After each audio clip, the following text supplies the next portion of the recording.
Hello and welcome, I'm Kitt, and, well, with me, once more, is Lulu. Say hi. Hello, hello. Greetings and salutation, Lulu. How are thee this day? Um, Just say good. Fantastic. Yeah, good. Well, what the heck Okay. was that? I don't know.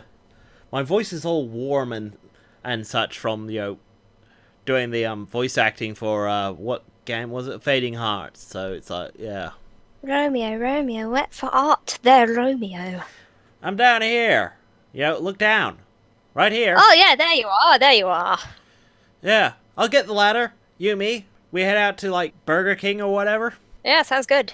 Awesome. What are we talking about? I have no clue.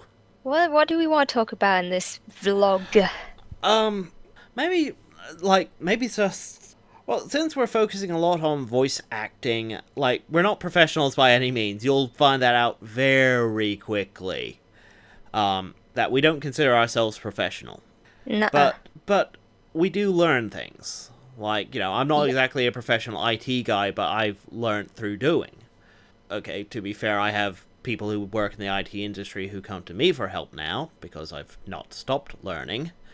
Maybe I should start because I'm probably the one with the weakest voice acting experience. I know Lulu has messed around with voice acting for her character Jetstream and other characters in the past, and even has tried to done little animations here and there.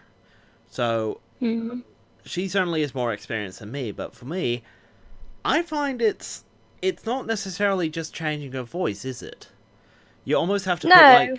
Yeah. intent behind it. Like you have to sound Yeah. angry and seething to kind of emphasize someone who's, well, obviously angry and focused. Where someone Mm. happy and upbeat and I found myself actually moving my arms at the same time to make my chest move to try and Yeah. kind of give that extra bounce to the voice. It would do that. Yeah. Or I bring my shoulders together so my breathing becomes a bit more shallow. I've just noticed that. I'm sure my voices aren't great, but it's like I've noticed I've started doing these things. In fact, I've ended these sessions with my shoulders sore because I've been flapping around like crazy. Yeah, that's normally how you have to do it. You've got to be Uh, expressive. exactly, and I'm not normally an expressive person, so yeah. Mm. You could Sometimes I'm too busy trying to read what I gotta say, and that sometimes I just sort of forget what emotion I'm supposed to be using. I've noticed that, but in your defense, you do have dyslexia, and you're trying to read out a line that you've just received. It's not like we can Yeah. suddenly It's not like I can print out the script to these games and give them to Lulu and go, right, you're voicing these characters at these points. Just practice the night before. Yeah, because that would be too easy. And especially with something like Fading Hearts in particular, what if we don't make the choice that we have the script for? What if Lulu assumed that I was going to go down a certain path in the game, so she practices those lines, but I decide on the day, because the sky is somehow the wrong color or something, I'll do this completely different path. Hmm. Yeah. I mean, what's your views on voice acting and such? What have you learnt through doing this? I learned to read slightly better.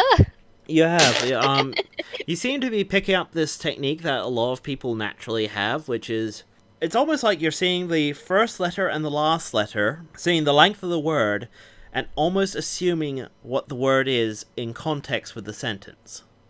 Yeah. Like, during Fading Hearts, there was a line that I think was, "Let's start with the induction. Shall I suggest some mangas?" And she read it as introduction, a common mistake. But it's Yeah.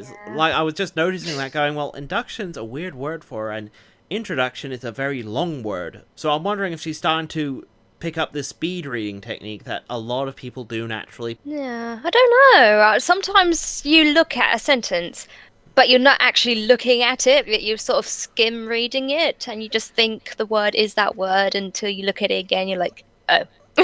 Yeah. That's kind of what I. The other problem is Lulu does receive the word through delay. Well, I think we've touched upon it before in one of the previous vlogs. In fact, I think the first one, where she has to wait like a good couple of seconds for a text box to fill up. And of course, she's trying to read out as fast as possible because she don't want to put a massive delay on it. Like, I can read words as soon as they appear because, I don't have dyslexia. I do have some trouble with cognitive reading, but it's like that's a different thing. No, I can read the words as they appear. But Lulu has to almost wait a second, and I think you get a bit subconscious about that. Like, oh, it's been silent for a while, so as soon as the words appear, I have to read them. Yeah, it does kind of end up that way. Sometimes I can also... In the last recording we did, I kept hearing myself, and that can be incredibly distracting. You are hearing yourself, okay. A little bit. I didn't want to say much, because I couldn't hear myself all the time, but I did hear myself a little bit. Huh. I can't hear myself now. That's interesting. But anyway, I found that really distracting. Well, technically, like, my headphones have an auto monitor, so when I talk with these headphones on, I can actually kind of hear myself. I wonder if your headset has something similar. I know there's no way to turn them off on my headphones, but it's just something to consider. I mean, obviously, I don't use my actual headset for recording. I use a Blue Yeti mic, so, I have a very interesting setup when it comes to audio. Well, I mean... Lulu has probably seen my audio settings one too many times and can't make heads or tails of it. Mm-hmm. God. Like, seriously, if I go to playback devices, I actually have speakers, headphones, another set of speakers, optical out headphones, two virtual sound cards, speakers, and the monitor on my Yeti microphone. I have all that. And that's just for playback. Right. So my computer is connected to a lot of different audio devices that it thinks it can play through, so it's like, So I have to be very careful with my audio settings, and Lulu has... I wouldn't say you're computer illiterate, because a few times you've kind of just clicked on things and gone, yep, I know what I'm doing. A little bit, I don't know. It's just experimenting. I think you get very nervous about, I think I would almost call it the toaster mentality. Yeah. It was something I came up with when I was dealing with elderly students. Okay. They're afraid of pushing buttons because toasters would catch on fire type of thing. Right. They grew up during a time when if you touch buttons on something electronic and something goes wrong, it could possibly go catastrophically wrong, or that's an expensive thing that you just broke. Good point. So maybe that hangs in the back of the head a bit, and like... Well, especially with your new laptop, I've never seen you so protective of something before. As soon as things go wrong, you were just panicking, you were, like... It almost felt like you were about to burst into tears or something just because, your mouse trackpad stopped working, and it's like, it's not... Yeah. And, like, I'm having to sit there and go, it's not the end of the world, we can sort it. Mm-hmm. And we did, didn't we? We did. Yep. Again, that probably is a difference in culture, like, and probably difference in mentality. Like, my computer here, I actually have a backup computer. I keep a computer that's ready to go in case my main computer breaks. Mm-hmm. So I don't mind experimenting a bit with my machine. Because worst case, if something goes wrong, I can probably continue working with my laptop, or...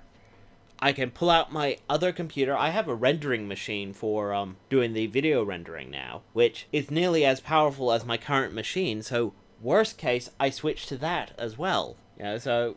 Anyway, back to voice acting, because we went off topic. Whoops. I gotta stop doing that. I just think it's interesting. I think we've certainly become stronger voice actors as we've gone. Maybe. Like, as I said, I'm not saying that we're professional grade or anything, and, oh man, all these animation studios, that should totally hit us up, because, I mean, come on. Who wouldn't want a bit of this?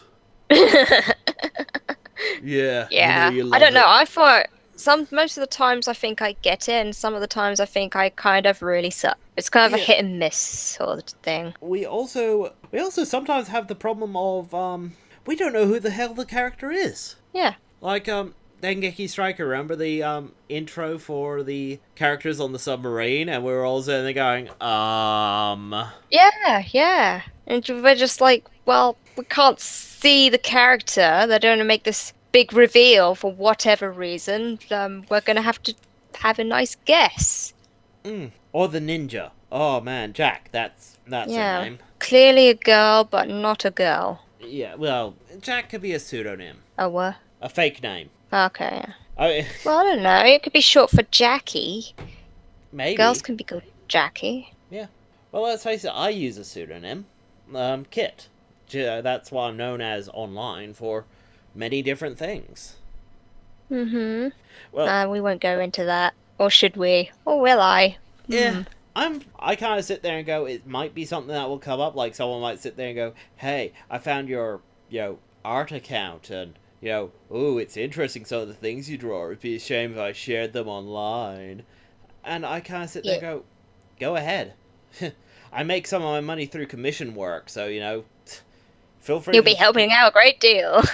I don't want to say that and, promote that, but I'm also sitting there going, that's nice, mate. Well done. Well done. You looked up Kitt Catan on a search engine and found me on a furry website. Gasp! That must have taken you a whole... Actually, how long would it take? A few seconds. Depending on how crappy or not crappy your computer is. Kitt Catan? Oh, look. Images for Kitt Catan? Oh, even my Google Plus account? Which I really should fix. You do something on there. Oh dear God! It even brought up my guest comic I did for a website once, years back, and oh geez, a whole lot of my art shows up. All the porn. Actually no. No? Most of it's my DeviantArt crap. Oh. Well, it would. That's almost disappointing. I worked hard on my smut, damn it. Yeah, well, maybe you should upload it all onto DA, because then it would all go on Google. I can't be bothered, and honestly, the art community on DA can be quite elitist. Right.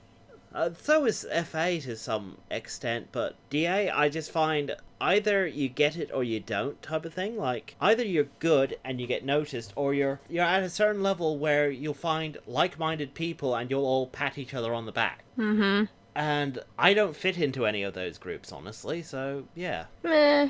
But anyway, whatever. It's not about my art or anything, because Lulu does most of the drawings for this site, and, man, she is a fantastic artist, isn't she? Aw, honey. Well, come on, you do this cute chibi style that's... like, one afternoon, I did a whole load of recording, and then I showed her the Child of Geos stuff, and she realized I didn't even have thumbnails for that. I wake up the next morning, and I find in my messages, like, 10 thumbnails. And I'm just sitting there going, my god, I have trouble pumping out a picture a day. How the heck is this little machine going? So, no, she's been a godsend, really. I'm just doing my part. She certainly is, guys. She certainly is. Tee. Anyway, on that sweet note, let's leave it there, hun, because I'm looking at the timer going, it's past 17 minutes, and we don't intend these things to be long. No. So, I've been Kitt, you've been fantastic, and, Lulu, any last words? Nope. Oh, good. Bye. Bye.